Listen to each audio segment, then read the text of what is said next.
hari ng komedya, ang buhay at pamana ni Rodolfo Vera Quezon, Sr. sa malawak at makulay na kasaysayan ng pelikula at telebisyon sa Pilipinas.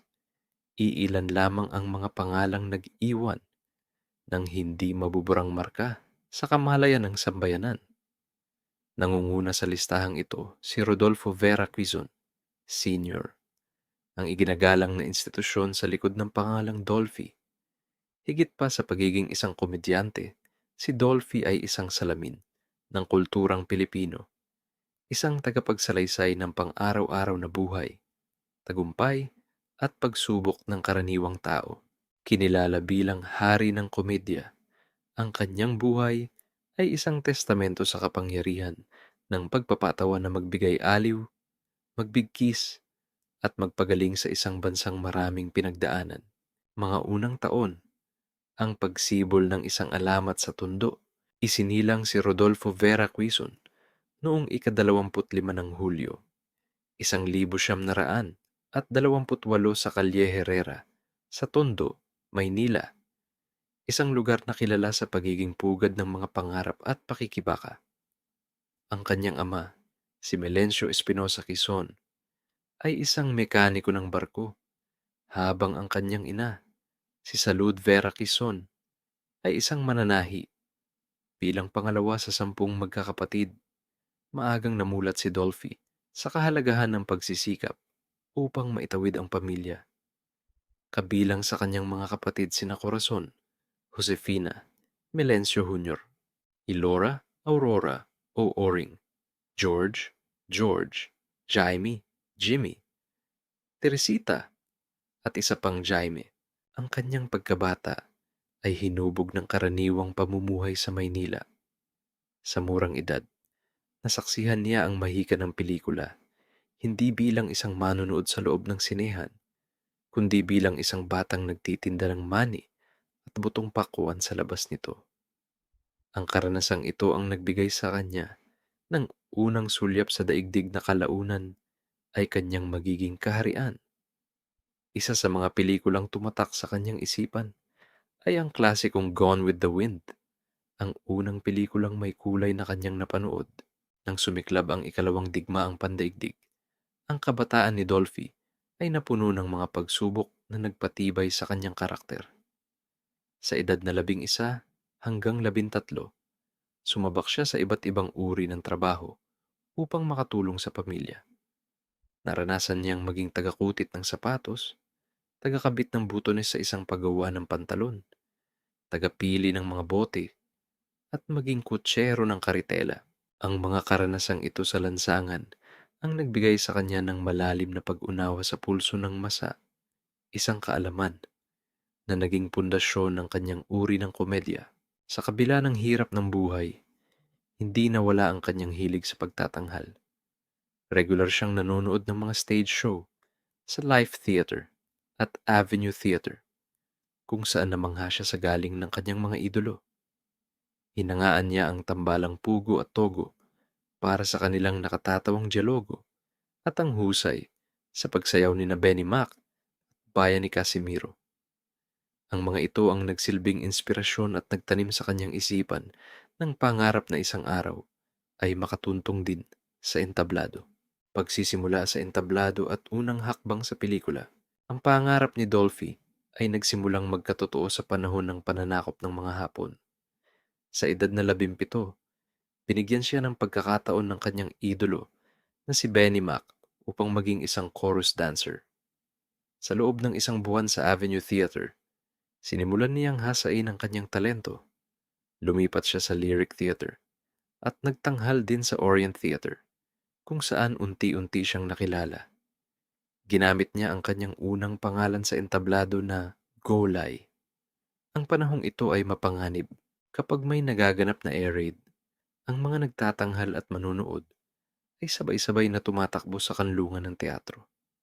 Kapag tumigil na ang panganib, ipinagpapatuloy nila ang palabas na para bang walang nangyari. Sa edad na 19, pagkatapos ng digmaan, dumating ang kanyang unang malaking pagkakataon sa pelikula. Isinama siya ng veteranong aktor na si Fernando Poe, Sr. Sa pelikulang Dugo at Bayan, Ibigin o Patayin, bagamat maliit lamang ang kanyang papel, ito ang nagsilbing pinto niya papasok sa industriya. Ang pagkakataong ito, na ibinigay ng ama ng kanyang magiging malapit na kaibigan, na si Fernando Poe Jr., ay isang mahalagang yugto sa kanyang karera. Matapos ang digmaan, noong huling bahagi ng dekada 40, sinubukan din ni Dolphy ang mundo ng radyo. Sa tulong ni Conde Ubaldo, naging bahagi siya ng programang Wag Naman, kung saan nakasama niya ang mga sikat na bituin noon tulad ni na Pancho Magalona, Tessie Quintana, at Baby Jane. Dito rin nagsimulang mahubog ang kanyang tambalan sa kapwa komedyanteng si Panchito Alba, isang samahan na magiging isa sa pinakamatagumpay sa kasaysayan ng komedyang Pilipino. Ang panahon ng Sampaguita Pictures at pagsikat ng tambalang Dolphy Panchito. Noong 1952, isang bagong kabanata ang nagbukas para kay Dolphy. Sa rekomendasyon ni Pancho Magalona, ipinakilala siya kay Dr. Jose Doc Perez, ang kinikilalang haligi ng Sampaguita Pictures. Ang kanyang unang pelikula sa ilalim ng prestihiyosong estudyo ay ang Sa Isang Sulyap Mo, Tita, kung saan bida sina Pancho Magalona at Tita Duran. Sa Sampaguita Pictures, sumikat ng husto ang tambalan ni Dolphy at Panchito. Ang kanilang natural na kimika, perpektong tiyempo, at magkaibang estilo ng pagpapatawa ay kinagiliwan ng masa. Ngunit ang tunay na nagluklok kay Dolphy sa kasikatan ay ang kanyang natatanging pagganap sa mga papel na bading. Noong 1954, bumida siya sa pelikulang Jack and Jill, isang adaptasyon ng sikat na comics ni Mars Ravelo. Kasama niya rito sina Rogelio de la Rosa at Lolita Rodriguez. Hindi siya ang orihinal na pinili para sa papel, ngunit nang mapunta ito sa kanya, napatunayan niyang siya ang pinakabagay dito. Ang pelikula ay naging isang dambuhalang tagumpay sa takilya at nagtatak sa kanya bilang isang epektibong aktor sa mga ganitong uri ng karakter. Dahil sa tagumpay ng Jack and Jill, nasundan pa ito ng iba pang mga pelikulang hango sa comics, tulad ng Silveria, 1958, Captain Barbell, 1964, at Pacifica Falayfay, 1969. Ipinakita rin niya ang kanyang husay sa drama sa isang bahagi ng 4-in-1 drama movie kasama si Barbara Perez. Sa segment na ito, nahango sa pelikulang City Lights ni Charlie Chaplin, gumanap si Barbara bilang isang bulag na babae. At ipinamalas ni Dolphy ang kanyang kakayahang magpaiyak bukod sa magpatawa. Nang magtapos ang kanyang kontrata sa Sampaguita Pictures, nagpasya siyang lisanin ng kumpanya. Mula sa sahod na 1,000 piso bawat pelikula noong nagsisimula pa lamang siya, umabot ito sa 7,000 piso bago siya umalis. Isang patunay ng kanyang lumalagong halaga bilang isang bituin. Paglipat sa telebisyon at ang pagtatag ng RVQ Productions. Matapos ang kanyang panunungkulan sa Sampaguita, si Dolphy ay kinontrata ni Eugenio Jenny Lopez Jr. para sa Channel 3. Ang kanyang unang paglabas sa telebisyon ay sa programang Buhay Artista, isang konsepto ni na Jenny Lopez at Ading Fernando. Sa sahod na 500 piso bawat palabas, sinimulan niyang sakupin ang bagong medium. Habang aktibo sa telebisyon, patuloy siyang gumawa ng mga pelikula para sa mga independenteng kumpanya tulad ng LE Productions, Balatbat Productions, Filipinas Productions, Sultana Productions, at ang Dilanor Productions ni Fernando Poe Jr. Noong 1964, bumida siya sa dalawang malalaking pelikula, ang Captain Barbell at Tansan the Mighty. Noong 1965, itinatag ni Dolphy ang sarili niyang kumpanya, ang RVQ Productions. Hango sa kanyang buong pangalan, Rodolfo Vera Quizon. Ang kanyang unang proyekto ay ang bersyon ng pelikula ng Buhay Artista noong 1967. kung saan kasama niya sina Panchito, Susan Roses, abang baguhang si Ronaldo Valdez. Ang pagkakadiskubre kay Ronaldo Valdez ay isa sa mga kilalang kwento sa karera ni Dolphy. Nangailangan sila ng bagong kapareha para kay Susan Roses sa pelikulang Pepe ang Pilar, 1966.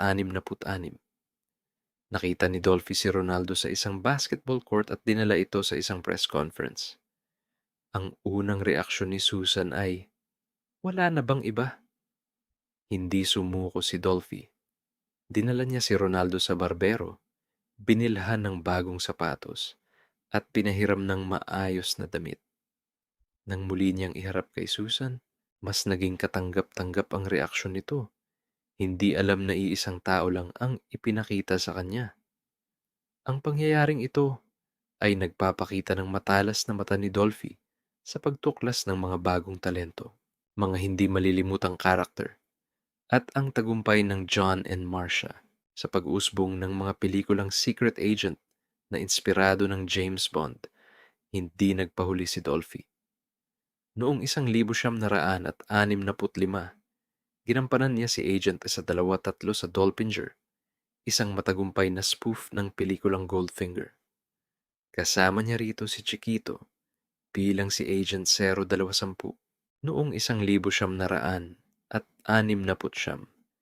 muli siyang nagtala ng malaking tagumpay sa takilya sa pelikulang Pacifica Falayfay, kung saan muli siyang gumanap bilang isang karakter na bading. Nasundan ito ng mga pelikulang Fefita Fofongay, Viuda de Falayfay, 1973, at Sargento Fofongay, Ewan, 1974. Ngunit ang pinakamatagumpay na proyektong nagawa ni Dolphy ay nagsimula sa telebisyon. Noong 1971, umiri ang John and Marcia sa RPN Siyam. Ang ideya para sa palabas ay mula kay Kichi Benedicto, ang pinuno ng istasyon. Ang kuwento ay umiikot kay John Puruntong, isang mahirap ngunit may dignidad na padre de pamilya, at ang kanyang asawang si Marcia, na nagmula sa mayamang pamilya. Unang ikinonsidera para sa papel ni Marcia, sina Boots Anson Roa at Helen Gamboa, ngunit sa huli ay napunta ito kay Nida Blanca. Ang kanilang tambalan bilang John at Marcia ay naging perpekto. Kasama rin sa palabas ang tunay na anak ni Dolphy na si Rolly Cueson bilang si Rolly, at ang batang si Maricel Soriano bilang si Shirley. Ang John and Marcia ay naging isang pambihirang tagumpay. Sumalamin ito sa buhay ng milyon-milyong pamilyang Pilipino, at ang mga karakter nito ay naging bahagi ng kulturang popular. Ang palabas ay tumakbo sa loob ng halos 2 dekada at nagkaroon ng 8 bersyon sa pelikula. Patunay ng hindi matatawarang pagtanggap ng publiko. Noong 1978, bumalik si Dolphy sa isang seryosong pagganap bilang bading sa pelikulang Ang Tatay Kong Nanay, sa ilalim ng direksyon ng pambansang alagad ng sining na si Lino Broca. Kasama niya rito ang tinaguriang Child Wonder of the Philippines na si Nino Muhlach. Ang pelikula ay umani ng papuri mula sa mga kritiko at nagpakita ng lalim ni Dolphy bilang isang dramatikong aktor.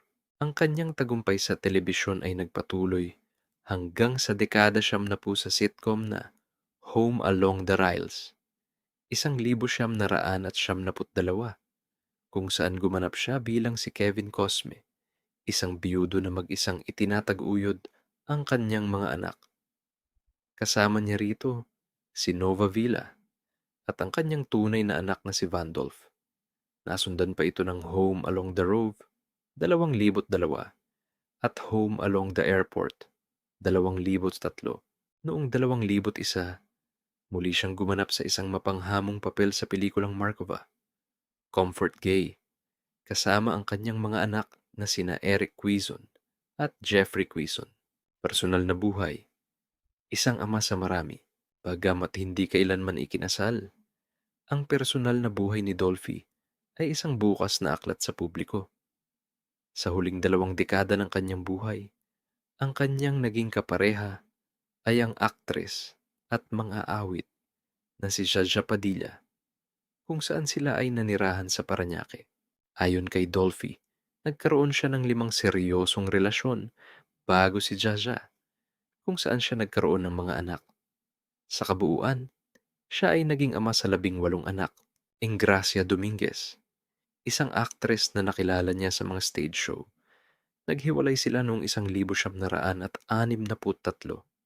Nagkaroon sila ng 6 na anak. Si Manuel, Manny Boy, Salud, Sally, Rodolfo Jr., Dolphy Jr., Freddie, Baby, Edgar, at Raul, Rolly. Gloria Smith, isang actress na nakilala niya noong 1956. Nagkaroon sila ng 4 na anak. Si Mariquita, Caye, Carlos, Geraldino, Dino, at Edwin.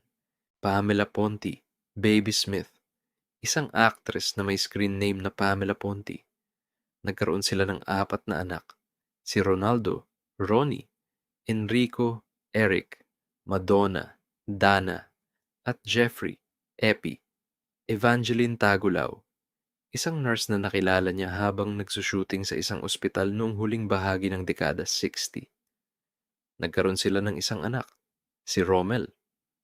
Alma Moreno, isang actress, kung saan nagkaroon siya ng isang anak, ang child actor na si Vandolph. Sasa Padilla, nagkaroon sila ng isang anak na babae, si Zia, at isang ampon na si Nicole. Ang kanyang mga anak, ang kanyang itinuring na pinakamalaking yaman. Ipinagmamalaki niyang kaya niyang isa-isahin ang mga pangalan ng kanyang mga anak mula sa panganay hanggang sa bunso. Huling kabanata, pagkilala, pamana, at pamamaalam. Noong ika-25 ng Hulyo, 2008, ipinagdiwang ni Dolphy ang kanyang ika-80 kaarawan. Kasabay nito ang paglulunsad ng kanyang talambuhay na pinamagatang Dolphy. Hindi ko ito narating mag-isa.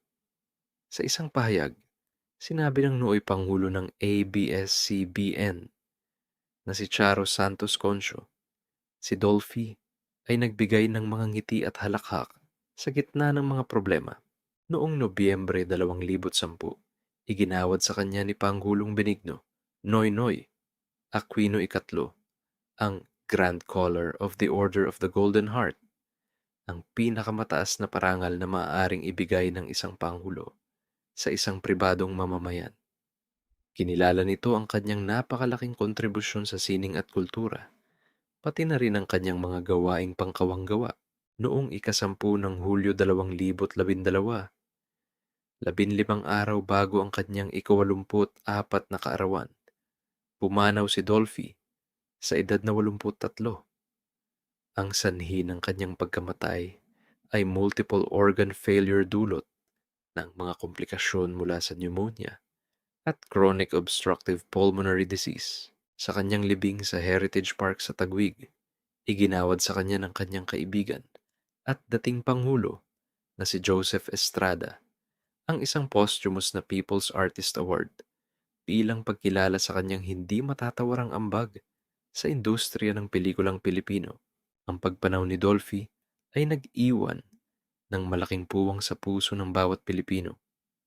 Ngunit ang kanyang pamana ay mananatiling buhay sa bawat halakhak na kanyang nilikha, sa bawat karakter na kanyang binigyang buhay, at sa bawat aral na kanyang ibinahagi. Siya ay hindi lamang isang komedyante. Siya si Juan de la Cruz, ang amang Pilipino, ang kaibigang laging nariyan upang magbigay ng ngiti sa gitna ng anumang pagsubok. Siya ang hari ng komedya, isang pambansang yaman na mananatili sa alaala ng mga henerasyong darating.